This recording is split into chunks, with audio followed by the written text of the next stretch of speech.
Dengan kata yang lebih mudah, Bank Dunia, IMF dan WTO adalah tiga musuh kemajuan di hampir setiap negara membangun di dunia hari ini. Contoh yang paling dekat dapat dilihat seperti yang berlaku kepada negara Ghana. Ghana merupakan sebuah negara yang mempunyai sumber semula jadi yang sangat banyak. Negara ini merupakan antara pengeluar padi yang terbesar dalam benua ini. Bank Dunia dan IMF sangat berminat dengan negara seperti Ghana, di mana mereka boleh mengawal sumber asli dan pasaran negara itu dengan mudah. Malah dahulu, terdapat beberapa komuniti petani padi di bahagian utara Ghana dan kerajaan Ghana pernah memberi para petani pengeluar padi ini beberapa subsidi pertanian. Idea utama di sebalik subsidi ini adalah untuk menggalakkan lagi sektor pertanian padi agar para petani boleh mengeluarkan beras pada skala yang lebih besar untuk membantu memberi makan kepada negara dan juga mengeksport beras ke luar negara. Malangnya, segalanya berubah. Perubahan berlaku setelah Ghana bersetuju untuk membuat pinjaman daripada Bank Dunia dan IMF. Antara syarat yang dikenakan terhadap Ghana adalah kerajaan mesti menghentikan pemberian subsidi kepada golongan petani di negara tersebut. Ghana hanya akan diberikan pinjaman sekiranya bersetuju untuk memotong subsidi pertanian yang merupakan antara usaha kerajaan Ghana bagi meningkatkan ekonomi negara. Tetapi, kenapa syarat ini dikenakan? Ini adalah untuk memastikan Ghana mengimport beras daripada negara luar, terutamanya negara-negara barat seperti Amerika Syarikat yang merupakan seteru utama Bank Dunia dan IMF. Daripada sebuah negara pengeluar beras, kini Ghana terpaksa mengimport lebih banyak beras daripada negara luar dengan harga yang terlalu tinggi bagi setiap tahun disebabkan polisi pelik yang dijadikan syarat pinjaman oleh Bank Dunia dan IMF ini. Dalam erti kata yang lain, sebenarnya lebih banyak wang daripada kerajaan Ghana yang mengalir keluar kerana mereka terpaksa mengimport beras daripada luar walaupun suatu ketika dahulu mereka mempunyai lebihan beras yang boleh dijual untuk menjana pendapatan negara. Dan akhirnya, semakin banyak hutang Ghana dengan Bank Dunia dan wang itu tidak kekal dalam ekosistem ekonomi negara kerana mereka terpaksa menggunakannya untuk mengimport makanan dari negara luar. Kesan daripada polisi ini jugalah yang menyebabkan kebanyakan rakyat Ghana yang tinggal di bahagian utara negara tersebut yang bekerja sebagai petani kekal hidup miskin sehingga ke hari ini. Malah, ramai golongan muda yang mula berhijrah ke bandar-bandar besar di bahagian selatan Ghana untuk mencari pekerjaan yang lebih baik. Membuat pinjaman kewangan dengan Bank Dunia dan IMF sebenarnya hanya mendedahkan sesebuah negara dengan satu jenis bentuk penjajahan baru, iaitu penjajahan ekonomi.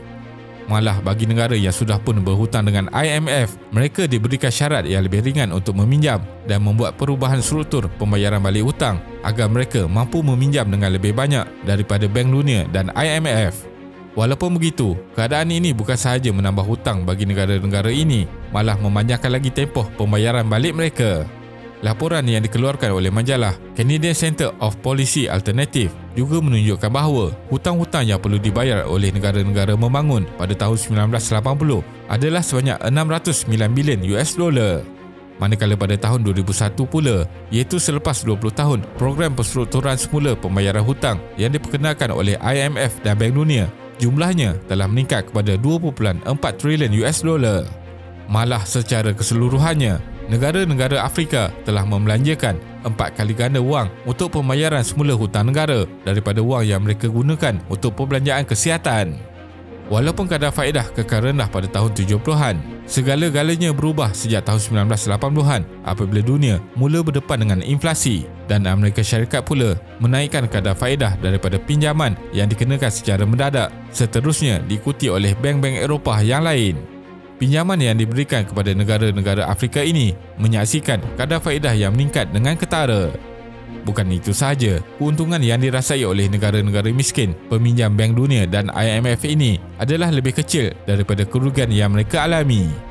Menurut laporan The Guardian, negara membangun telah kehilangan kira-kira 480 bilion US dolar setiap tahun dalam potensi KDNK mereka disebabkan oleh pelarasan struktur yang menjadi syarat untuk mendapatkan pinjaman dan 160 bilion US dolar lagi setiap tahun untuk memindahkan harga dan bentuk lain pengelakan cukai asing sebagai sebahagian daripada pakej neoliberal yang mereka persetujui.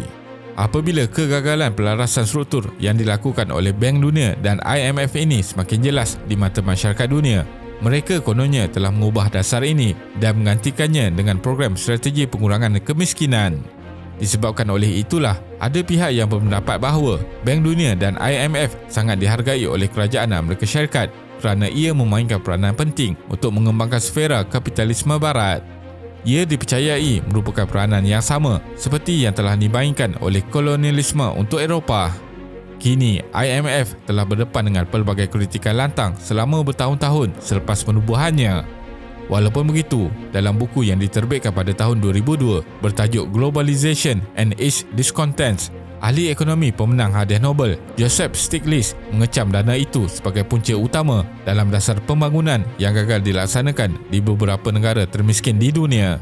Beliau berhujah bahawa banyak pembaharuan ekonomi yang diperlukan IMF sebagai syarat untuk pemberian pinjamannya seperti pinjaman fiskal, kadar faedah yang tinggi, liberalisasi perdagangan, penswastaan dan pasaran modal terbuka adalah tidak produktif bagi ekonomi sasaran selain memusnahkan ekonomi negara tersebut. Manakala bagi pakar ekonomi Amerika Syarikat, William Easterly pula, beliau tidak menafikan beberapa kejayaan IMF dalam menangani krisis kewangan yang berlaku di Mexico dan negara-negara Asia Timur pada pertengahan 1990-an. Tetapi pada masa yang sama, beliau mengkritik campur tangan IMF di negara-negara yang sangat miskin, khususnya di Afrika dan Amerika Latin yang dilihatnya sebagai terlalu bercita-cita tinggi. Selain itu, beliau menyifatkan banyak syarat pinjaman dan nasihat teknikal yang diberikan adalah tidak sesuai dengan realiti ekonomi yang dihadapi oleh sesebuah negara tersebut. Dan disebabkan oleh itu, para pengkritik telah mendesak untuk melaksanakan lebih banyak pembaharuan asas kepada syarat yang dikenakan oleh IMF yang diumpamakan oleh beberapa organisasi sebagai berunding dengan laras pistol. Sementara itu, beberapa negara yang berhutang sebaliknya beralih kepada kerajaan lain untuk mendapatkan bantuan. Sebagai contoh, pada tahun 2018, Pakistan meminta pinjaman China, Saudi dan negara Timur Tengah untuk menambah rizab pertukaran asingnya sebelum berunding dengan IMF. Walaupun begitu, sejak COVID-19 melanda dunia, IMF telah berusaha untuk membantu negara menangani kemusnahan ekonomi yang terkesan oleh pandemik. Ia telah menggandakan jumlah wang yang tersedia melalui 2 program pinjamannya untuk menangani bencana alam, iaitu instrumen pembiayaan pantas dan kemudahan kredit pantas. Menurut IMF, lebih daripada 100 negara telah meminta pembiayaan kecemasan daripada mereka dan dana itu telah menyediakan lebih daripada 100 bilion US dollar bantuan kewangan kepada lebih daripada 80 negara. Pada tahun 2020, 300 pengumbal undang-undang dari seluruh dunia akhirnya menyuarakan pendapat mereka kepada IMF dan Bank Dunia dengan mengutarakan cadangan untuk memasukkan hutang bagi negara miskin dan meningkatkan dana bagi mengawal ekonomi dunia yang tidak menentu. Permohonan secara bertulis itu turut mengetengahkan bagaimana pandemik wabak COVID-19 yang menyerang dunia itu telah memberi kesan khususnya terhadap negara-negara yang membangun dan ekonomi dunia. Negara miskin terutamanya menerima impak yang sangat besar akibat daripada penutupan ekonomi dari seluruh dunia, memandangkan mereka serba kekurangan dari aspek penjagaan kesihatan dan masalah hutang yang tinggi.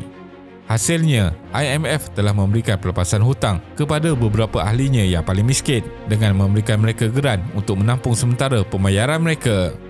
Dalam pada masa yang sama, IMF juga mendesak negara-negara kaya seperti China untuk menangguhkan kutipan hutang terhadap negara-negara yang berpendapatan rendah. Dan kesaan ini telah dipersetujui oleh kumpulan 20 G20. Secara keseluruhannya, IMF telah menggunakan kira-kira 1/4 daripada kapasiti pinjamannya yang bernilai 1 trilion US dollar. Tidak dapat dinafikan bahawa IMF sememangnya telah memberi kesan terhadap ekonomi banyak negara di dunia. Tetapi dalam pada masa yang sama, ia juga telah memusnahkan ekonomi negara-negara miskin yang pada awalnya membuat pinjaman untuk menambah baik ekonomi rakyat negara mereka. Yang menjadi mangsa kepada situasi yang berlaku sudah tentunya rakyat negara miskin yang tidak bersalah.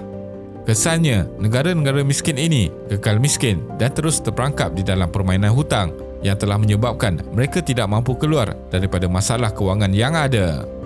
Terima kasih kerana menonton dan jangan lupa subscribe. Jumpa lagi.